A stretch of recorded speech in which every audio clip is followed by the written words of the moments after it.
Kulong na yan! Mga kurakot! Kulong na yan! Mga kurakot!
Kung may delikadesa sila, kung may hiya sila, pareho na silang dapat mag-resign. Sa Japan, alam na natin ang ginagawa ng madami sa korupsyon, di ba? Kaya tama na, sobra na ang pandarandong sa bayan. Tama na, sobra na ang pananahimik.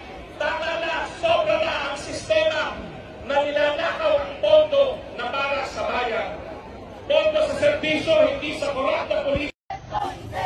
Hindi magpapagabi. Ganyan kami, mga Pilipino.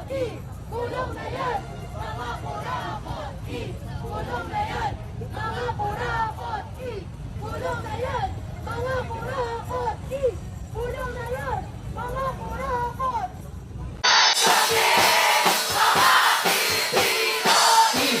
Kulong na yan, mga kurakot.